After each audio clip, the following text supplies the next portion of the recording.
ஹரே கிருஷ்ண கிருஷ்ண கிருஷ்ண ஹரே ஹரே, ஹரே ராமா ராமா ராமா ஹரே ஹரே.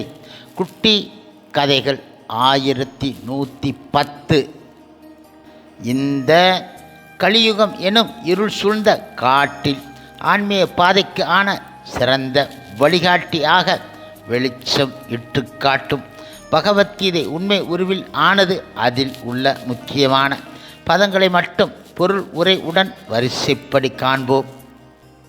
4.6 பகவான் கிருஷ்ணராகிய நான் பிறப்பு அற்றவனாக இருந்தாலும், எனது திவ்யமான உடல் அழிவு அற்றதாக இருந்தாலும், உயிர்வாளிகள் அனைவருக்கும் நானே இறைவனாக இருந்தாலும், நான் எனது சுயமான திவ்ய உருவில் ஒவ்வொரு யுகத்திலும் தோன்றுகின்றேன். பகவான் ஸ்ரீ கிருஷ்ணர் தனது பிறப்பின் விசேஷத்தன்மையை பற்றி இங்கு இருக்கின்றார். சாதாரண மனிதனைப் போல தோன்றினாலும் தனது பற்பல முந்தைய பிரிவுகள் அனைத்தையும் அவர் நினைவில் வைத்து இருக்கின்றார். சாதாரண மனிதனால் சில மணி நேரத்திற்கு முன்பு தான் என்ன செய்தேன் என்பதை கூட நினைவு கொள்ள முடியாது. யார் இடமாவது நேற்று இதே நேரம் நீங்கள் என்ன செய்து கொண்டு இருந்தீர்கள் என கேட்டால் உடனடியாக பதில் அளிப்பது சாதாரண மனிதனுக்கு மிக மிக கடினமாகும். தனது நினைவை குடைந்து யோசித்த பின்பு முந்தைய நாளில் இதே நேரத்தில் தான் செய்த காரியத்தை அவரால் கூற முடியும். நிலைமை இவ்வாறு இருக்கும் போதிலும் சில தமையே கடவுள் என கிறிஸ்தர் என்றும் தைரியமாக கூறிக்கொள்கின்றார்கள். இதுபோன்ற அர்த்தமற்ற பேச்சுக்களை நம்பி ஏமாறக்கூடாது. மேலும் பகவான் கிருஷ்ணர் இங்கே தனது பிரகிருதி ரூபத்தை பற்றி கூறுகின்றார். பிரகிருதி என்றால் இயற்கை என்றும், ஸ்வரூபம் சுய உருவம் என பொருள்படும். தான் தனது சுய உடலிலேயே தோன்றுவதாக பகவான் கிருஷ்ணர் கூறுகின்றார். சாதாரண ஜீவாத்மா உடல்களை மாற்றுவதைப் போன்று பகவான் கிருஷ்ணர் தமது உடலை மாற்றுவது கிடையாது. கட்டுண்ட ஆத்மாவிற்கு இந்த பிறவியில் ஒரு விதமான உடலும் மறுபிறவில் வேறு விதமான உடலும் இருக்கின்றன. இந்த ஜட உலகில் ஜீவாத்மாவிற்கு நிரந்தரமான உடல் ஏதும் கிடையாது. அவன் உடல் விட்டு உடல் மாறி ஆக வேண்டும். ஆனால் இறைவனுக்கோ அவ்வாறு கிடையாது. எப்போதும் அவர் தோன்றினாலும் தனது அந்தரங்க சக்தியால் தனது சுய உடலில் தோன்றுகின்றார். வேறு விதமாக கூறினால், ஸ்ரீ கிருஷ்ணர் இந்த பூ உலகில் தோன்றும்போது தனது சுயமான நித்திய உருவில் இரு கைகள் உடன் புல்லாங்குழலை ஏந்தியவாறு தோன்றுகின்றார். பௌதிக உலகினால் களங்கமடையாத தனது நித்தியமான உண்மை உருவில் அவர் தோன்றுகின்றார். தனது திவ்யமான உருவில் தோன்றினாலும், அகிலத்தின் நாயகனாக இருந்தாலும், சாதாரண ஒரு ஜீவாத்மா பிறப்பதைப் போன்று அவரும் பிறப்பதாக தோன்றுகின்றது. பகவான் கிருஷ்ணரின் உடல் பௌதிக உடலைப் போன்று அழிவு உருவது கிடையாது என்ற போதிலும், அவர் குழந்தை பருவத்தில் இருந்து பாலிய பருவத்திற்கும், பாலிய பருவத்தில் இருந்து இளமை பருவத்திற்கும் வளர்ந்ததைப் போல தோன்றுகின்றன. ஆனால் ஆச்சரியம் என்னவென்றால், அவர் இளமை கடந்து செல்வது கிடையாது. குருட்சேத்திர போரின் போது வீட்டில் அவருக்கு பல பல பேர குழந்தைகள் இருந்தார்கள். வேறு விதமாக கூறினால், உலக கணக்குப்படி அவர் மிக மிக முதியவராக இருக்க வேண்டும். ஆனால் 20-25 வயது இளைஞனாக அவர் எப்போதும் தோன்றுகின்றார். பகவான் கிருஷ்ணரை வயதான நபராக நாம் எந்த சித்திரத்திலும் ஒருபோதும் கண்டது கிடையாது. ஏனென்றால் அவர் படைப்பின் கடந்த காலம், நிகழ்காலம், எதிர்காலங்களின் பழம்பெரும் நபராக இருந்தாலும் நம்மை போன்று ஒருபோதும் முதுமை அடைவது கிடையாது. அவரது உடலோ அறிவோ ஒருபோதும் தளர்ச்சி உருவதோ மாற்றம் அடைவதோ கிடையாது. எனவே பௌதிக உலகில் இருந்தாலும் அவர் பெறப்பட்டவர். அறிவும் ஆனந்தம் நிறைந்த நித்திய ரூபம் உடையவர். தனது திவ்யமான உடலிலும் அறிவிலும் மாற்றம் இல்லாதவர் என்பது தெளிவு. உண்மையில் அவரது தோற்றம் மறைவு. சூரியன் உதித்து நம் முன் சில மணி நேரம் காட்சியளித்து பிறகு நம் பார்வையில் இருந்து மறைகின்றதே, அது போன்றுதான் சூரியன் நமது பார்வையில் இல்லாத போது அஸ்தமித்து விட்டதாக, பார்வைக்கு வரும்போது உதிப்பதாக நாம் நினைக்கின்றோம். ஆனால் சூரியன் எப்போதும் தனது நிலையில் ஸ்திரமாக இருக்கின்றது. நமது குறைபாடு இருக்கும் திறனற்ற புலன்களாலே வானில் சூரியன் தோற்றத்தை மறைவை நாம் கணக்கிடுகின்றோம். பகவான் கிருஷ்ணருடைய தோற்றம் மறைவு சாதாரண இடம் இருந்து முற்றிலும் வேறுபட்டவை. எனவே பகவான் கிருஷ்ணர் தனது அந்தரங்க சக்தியின் உதவியினால் சச்சிதானந்த வடிவில் வீற்றி இருக்கிறார் என்பதும் ஜட இயற்கை என்றுமே களங்கம் அடையாதவர் என்பது நிரூபணம் ஆகின்றது. பரம புருஷ பகவான் கிருஷ்ணர் பெறப்பட்டவராக உள்ள போதிலும் எண்ணற்ற தோற்றங்களில் அவர் பிறப்பதைப் போன்று தோன்றுகின்றார் என்பதை வேதங்கள் உறுதிப்படுத்துகின்றன. இறைவன் பிறப்பது போல தோற்றமளித்தாலும் அவரது உடல் மாற்றம் இல்லாது என்பதை வேத வழி வந்த நூட்களும் உறுதி செய்கின்றன. பகவான் கிருஷ்ணர் 4 கரங்களை கொண்ட நாராயணரின் உருவில் 6 ஐஸ்வர்யங்களும் முழுமையாக பொருந்தியபடி தனது தாயின் முன்பு தோன்றியதாக பாகவதத்தில் கூறப்பட்டு இருக்கின்றன. தனது நித்திய மூல ரூபத்தில் அவர் தோன்றுவது உயிர்வாளிகளுக்கு அவர் அளித்த காரணமற்ற கருணையாகும். இதன் மூலம் உயிர்வாளிகள் முழுமுதற் கடவுளின் மீது உள்ளது உள்ளபடி எந்தவித மன கற்பனை இல்லாமல் அருவவாதிகள் பகவானின் ரூபத்தை பற்றி தவறாக நினைப்பது போல் அல்லாமல் தியானிக்க முடியும்.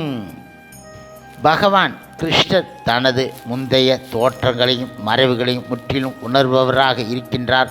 ஆனால் சாதாரண ஜீவாத்மா வேறு உடலை அடைந்தவுடன் தனது முந்தைய உடலை பற்றி அனைத்தையும் மறந்து விடுகின்றான்.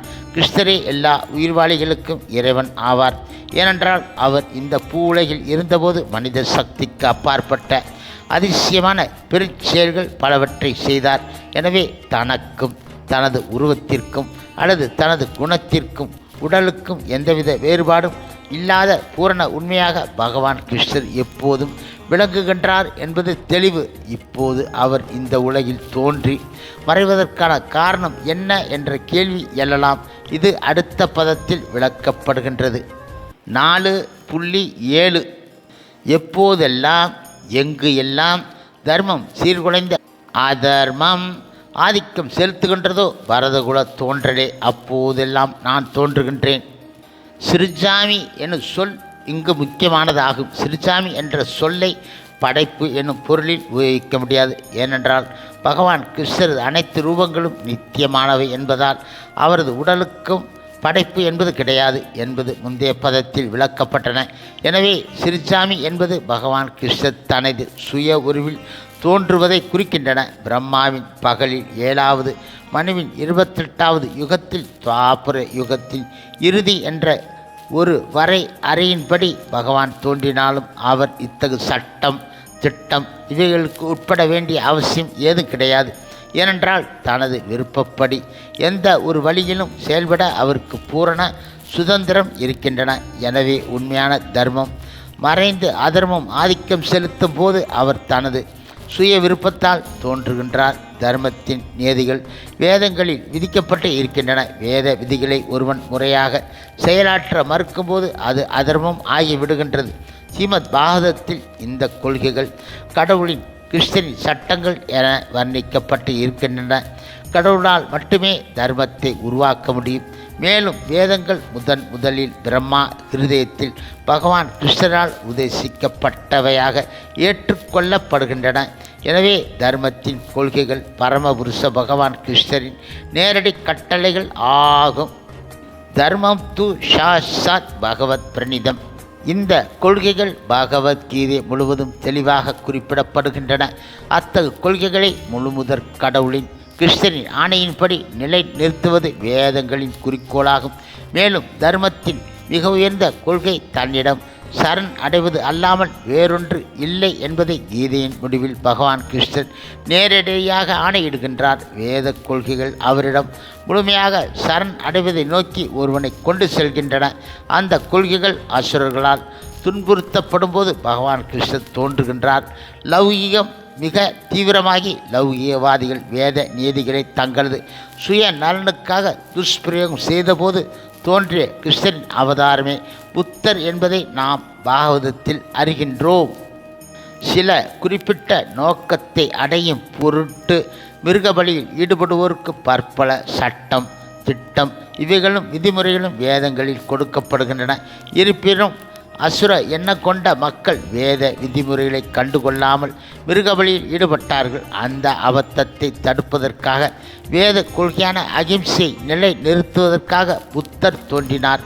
எனவே பகவான் கிருஷ்ணரின் ஒவ்வொரு குறிப்பிட்ட அவதாரத்திலும் குறிப்பிட்ட நோக்கம் இருக்கின்றன. இவை அனைத்தும் சாஸ்திரங்களில் விளக்கப்படுகின்றன. சாஸ்திரங்களில் குறிப்பிடப்படாத எவரையும் அவதாரமாக ஏற்றுக்கொள்ளக்கூடாது ஆகும். பாரத மண்ணில் மட்டுமே பகவான் கிருஷ்ணர் தோன்றுகின்றார் என்பது உண்மை கிடையாது. அவர் விரும்பும்போது எங்கு வேண்டுமானாலும் அவரால் தோன்ற முடியும். ஒவ்வொரு அவதாரத்திலும் அந்த குறிப்பிட்ட சந்தர்ப்பத்தில் இருக்கும் குறிப்பிட்ட மக்கள் புரிந்து கொள்ளக்கூடிய அளவிற்கு தர்மத்தை பற்றி அவர் உபதேசிக்கின்றார். ஆனால் நோக்கம் ஒன்று, தர்ம நீதிக்கு கீழ்ப்படிந்த இறை உணர்வுடன் வாழ்வதற்கு மக்களை வழி நடத்துதல் என்பது அது. சில சமயங்களில் அவர் தாமே வருகின்றார். சில சமயங்களில் அவரால் அங்கீகரிக்கப்பட்ட பிரதிநிதியை மகன் அல்லது சேவகன் வழியில் அனுப்புகின்றார். அல்லது சில சமயங்களில் அவரே மறைக்கப்பட்ட உருவில் தோன்றுகின்றார். அர்ஜுனனுக்கு உபதேசிக்கப்பட்ட பகவத்கீதையின் கொள்கைகள் மற்ற உயர்ந்த மக்களுக்கு உரித்தானதாகும். ஏனென்றால் உலகின் பிற பகுதிகளைச் சேர்ந்த சாதாரண மக்களை விட அவன் மிக மிக முன்னேறியவன். 2-2-4 என்பது ஆரம்ப பள்ளிக்கூடத்தில் சரி, மேம்பட்ட கணித பயிற்சி கூடத்திலும் சரி மாறாத உண்மையாகும். இருப்பினும் கணிதத்தில் ஆரம்ப கல்வி உயர்கல்வி இருக்கின்றன. எனவே பகவான் கிருஷ்ணரின் எல்லா அவதாரங்களிலும் ஒரே கொள்கை கற்பிக்கப்பட்டாலும் சந்தர்ப்பங்களுக்கு ஏற்ப அவற்றில் ஆரம்பம் உயர் தரங்கள் இருக்கின்றன. பின்னால் விளக்கப்படுவது போன்று தர்மத்தின் உயர் கொள்கைகள் சமுதாய வாழ்வின் 4 வர்ணங்களையும் 4 ஆசிரமங்களையும் ஏற்பதில் இருந்து ஆரம்பமாகின்றன. கிருஷ்ண உணர்வை எல்லா இடங்களிலும் எழுப்புவதே அனைத்து அவதாரங்களின் இறுதி நோக்கமாகும்.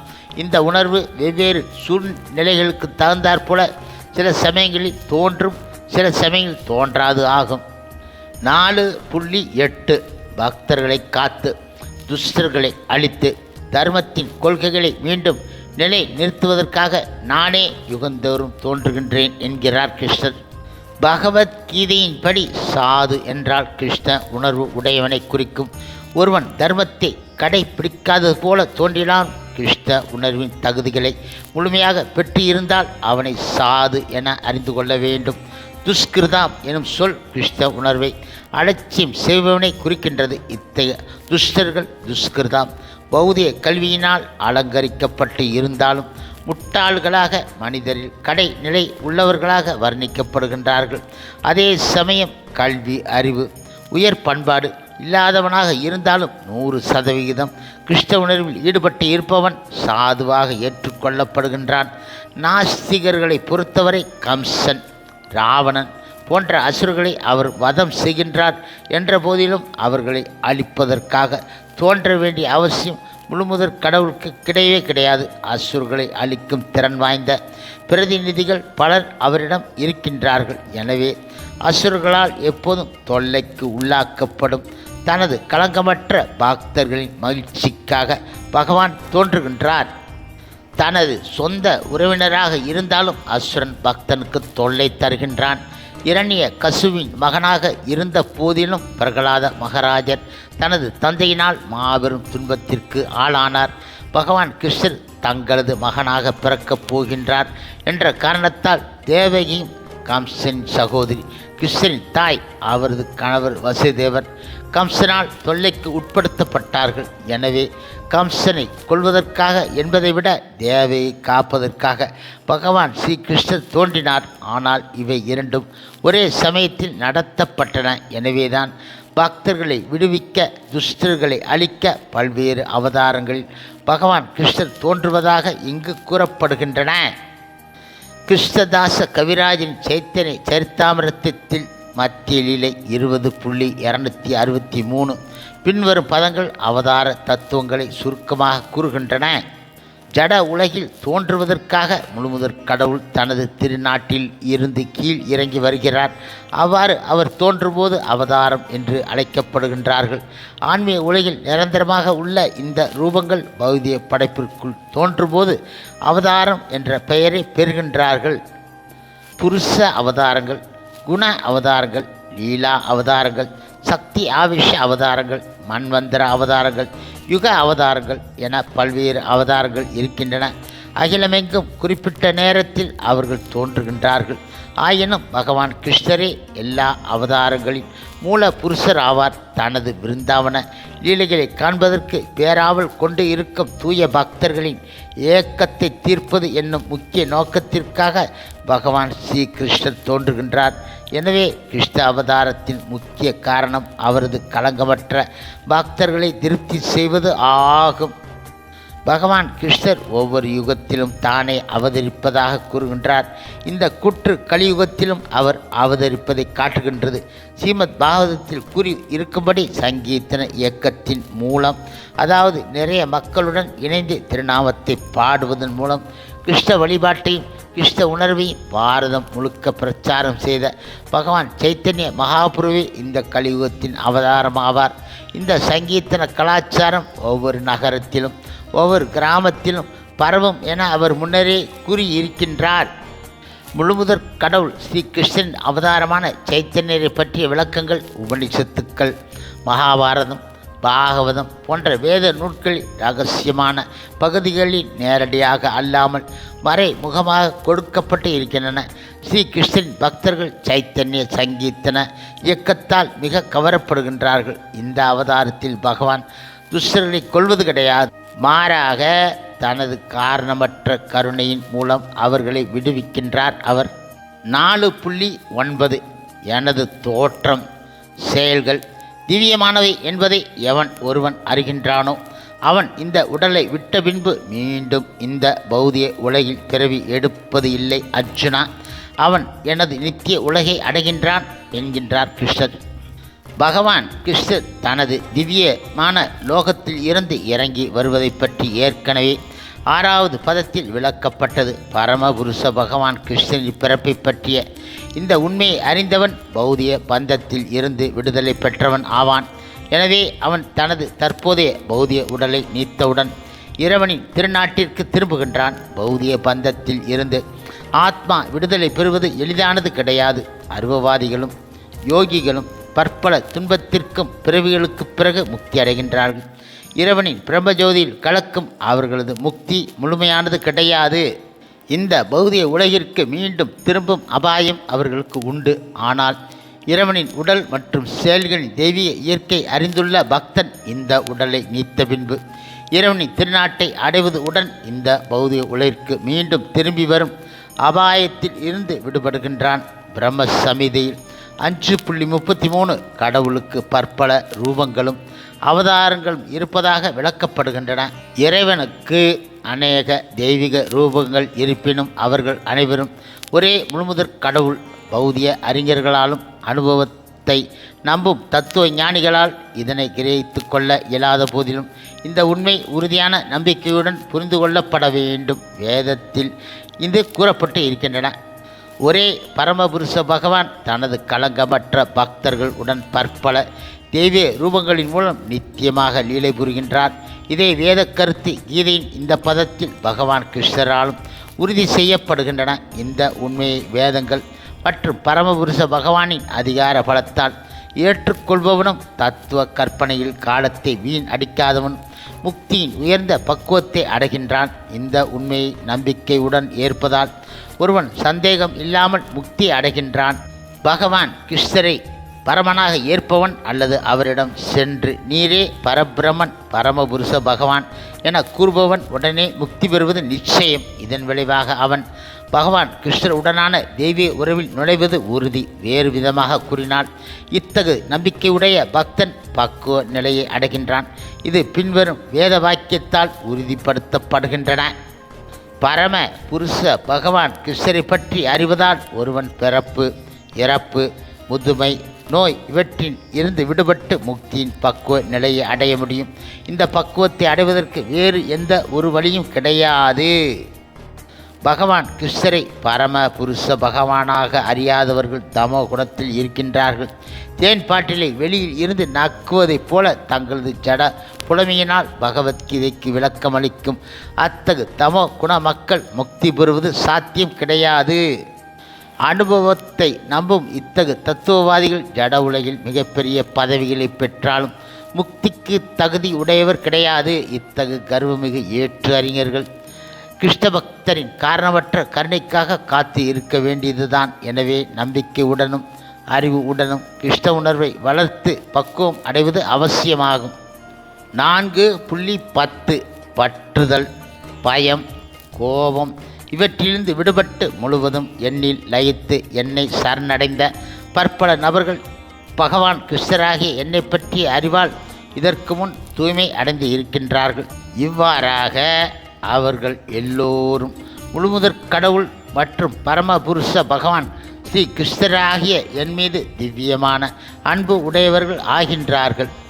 பௌதிகத்தில் அதிகமாக பாதிக்கப்பட்டு இருப்பவன் பரம பூரண உண்மையின் வியக்தித்துவத்தை புரிந்து கொள்வது மிக மிக கடினமாகும். உடலை சார்ந்த வாழ்வில் பற்று கொண்டு இருக்கும் மக்கள் பரமன் எவ்வாறு ஒரு நபராக இருக்க முடியும் என்பதை அறிவது ஏறக்குறைய அசாத்தியம் ஆகும். ஏனென்றால் அவர்கள் அந்த அளவிற்கு பௌதிகத்தில் மூழ்கி இருக்கின்றார்கள். பூரண அறிவுடன் நித்தியமான ஆனந்தத்துடன் அழிவற்ற திவ்யமான உடல் ஒன்று இருக்கக்கூடும் என்பதை இத்தகைய பௌதிகவாதியினால் கற்பனை செய்து கூட பார்க்க முடியாது. பௌதிக கண்ணோட்டத்தில் உடல் அழிவுக்கு உட்பட்டது, அறியாமை நிறைந்தது, துன்பகரமானது. எனவே சாதாரண மக்களிடம் பகவான் கிருஷ்ணரின் தனிப்பட்ட ரூபத்தை பற்றி கூறும்போது அவர்கள் அதே உடல் உணர்வை மனதில் கொண்டு இருக்கின்றார்கள். ஜட உணர்வில் இருக்கும் அத்தகு மக்கள் பிரம்மாண்டமான பௌதிக தோற்றத்தை கடவுளாக நினைக்கின்றார்கள். எனவே கடவுளுக்கு உருவம் கிடையாது என கூறுகின்றார்கள். ஜடத்தில் மூழ்கி இருக்கும் காரணத்தால் முக்திக்கு பிறகு தனித்தன்மை தக்க வைத்து கொள்ளலாம் என கருத்து அவர்களை அச்சம் ஊட்டுகின்றன. தனித்தன்மையும் வியக்தித்துவம் ஆன்மீக வாழ்வில் உண்டு என்பதை அவர்கள் கேள்வி உறும்போது மீண்டும் வியக்திகளாக நினைத்து அச்சமடைந்த அருவ சூன்யத்தில் ஐக்கியம் ஆகிவிட விரும்புவது இயற்கையாகும். ஆத்மாக்களை கடலில் கலந்துவிடும் நீர் குமிழிகளுக்கு அவர்கள் ஒப்பிடுகின்றார்கள். வியக்தித்துவம் இல்லாமல் அடையக்கூடிய ஆன்மீக நிலையின் உச்சப்பக்குவம் அவ்வளவு ஆகும். ஆன்மீக வாழ்வின் பக்குவ ஞானம் இல்லாத பயங்கொண்ட நிலை இது. இது மட்டுமில்லாமல் ஆன்மீக நிலை என ஒன்று இருப்பதை புரிந்து கொள்ள முடியாத பலரும் இருக்கின்றார்கள். பற்பல கொள்கைகளாலும் வெவ்வேறு தத்துவ கற்பனைகளின் முரண்பாடுகளாலும் மிகுந்த குழப்பம் உற்ற இவர்கள் வெறுப்பும் கோபம் கொண்டு உயர்ந்த காரணம் எதுவும் கிடையாது, அனைத்தும் இறுதியில் சூன்யமே என முட்டாள்தனமாக முடிவு எடுத்து விடுகின்றார்கள். இத்தகைய மக்கள் நோயுற்ற வாழ்க்கை வாழ்கின்றார்கள். சிலர் பௌதிகத்தில் அதிக பற்றுதல் கொண்டு இருப்பதால் ஆன்மீக வாழ்வை கண்டு கொள்வது கிடையாது. சிலர் உயர் ஆன்மீக மூலத்துடன் இரண்டர கலக்க விரும்புகின்றார்கள். வேறு சிலர் பலவித ஆன்மீக கற்பனைகளினால் விரக்தி உற்று கோபம் அடைந்து எதையுமே நம்பாதவர்களாக இருக்கின்றார்கள். இந்த கடைசி வகுப்பைச் சேர்ந்தவர்கள் போதைப் பொருளிடம் தஞ்சம் அடைகின்றார்கள். இவர்களது உணர்ச்சி பூர்வமான கற்பனைகள் சில சமயங்களில் ஆன்மீக தரிசனங்களாக ஏற்கப்படுகின்றன. ஆன்மீக வாழ்வை புறக்கணித்தல், ஆன்மீக தனித்துவத்தை கண்டு பயப்படுதல், விரக்தியான வாழ்வினால் எழும் சூன்யத்திற்காக நினைத்தல், பற்றுதல் இந்த 3 நிலைகளில் இருந்து விடுபட வேண்டும். ஜட நோக்கம் கொண்ட வாழ்வின் இந்த 3 நிலைகளில் இருந்து விடுபட பக்தி தொண்டின் விதிகளை, ஒழுங்குமுறைகளை அங்கீகரிக்கப்பட்ட ஆன்மீக குருவின் வழிகாட்டலின்படி கடைபிடித்து பகவான் கிருஷ்ணரிடம் முழுமையாக தஞ்சம் அடைய வேண்டும். பக்தி தொண்டின் இறுதி நிலை பாவ இறைவனின் மீதான திவ்யமான அன்பு என்று அழைக்கப்படுகின்றன. பக்தி தொண்டு குறித்த விஞ்ஞானத்தை விளக்கும் பக்தி ரசாமிர்த சிந்து 1.4.15 என்ற நூலின்படி முதலில் ஒருவன் தன் உணர்வுக்கான ஆரம்ப ஆவலை பெற்று இருக்க வேண்டும். இது அவனை ஆன்மீகத்தில் முன்னேறியவர்கள் உடன் உறவு கொள்ள முயற்சிக்கும் நிலைக்கு கொண்டு வரும். அடுத்த நிலையில் உயர்ந்த ஆன்மீக குரு இடம் தீட்சை பெறும் ஆரம்ப நிலை பக்தன் அவரது கண்காணிப்பின் கீழ் பக்தி தொண்டினை தொடங்குகின்றான். ஆன்மீக குருவின் வழிகாட்டலின் கீழ் பக்தி தொண்டை செயல் ஆற்றுவதால் ஒருவன் வாழ்வின் எல்லா ஜட பற்றுகள் இருந்து விடுபட்டு தன் உணர்வில் உறுதி பெற்று பூரண புருஷோத்தமரான பகவான் ஸ்ரீ கிருஷ்ணரை பற்றி கேட்பதில் ருசியை காண்கின்றான். இந்த ருசி அவனை கிருஷ்ண உணர்வின் மீது பற்றுதல் கொள்ளும் நிலைக்கு கொண்டு செல்கின்றது. அந்த நிலை முதிர்ச்சி பெறும்போது திவ்யமான இறை அன்பின் ஆரம்ப நிலையான பாவ நிலையை அடைகின்றான். அந்த இறை அன்பின் உண்மையான நிலையே பிரேமை எனப்படுகின்றது.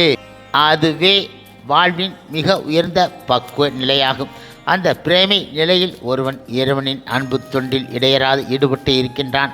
எனவே அங்கீகரிக்கப்பட்ட ஆன்மீக குருவின் வழிகாட்டலின் கீழ் பக்தி தொண்டினை பயிற்சி செய்துவிட்டால் எல்லா விதமான பௌதிக பற்றுதல், ஆன்மீக தனித்துவத்தை கண்ட பயம், சூன்யவாத தத்துவத்தினால் எழும் விரக்தி ஆகியவற்றிலிருந்து விடுபட்டு உன்னத நிலையை அடைய முடியும். அதன் பின்பு இறுதியில் பரமபுருஷ பகவான் கிருஷ்ணரின் திருநாட்டை சென்று அடைந்து விடுகின்றான் அவன். ஹரே கிருஷ்ண கிருஷ்ண கிருஷ்ண ஹரே ஹரே, ஹரே ராமா ராமா ராமா ஹரே ஹரே. சில பிரபுபாதரின் சேவையில் இஸ்கான் பக்தர்கள்.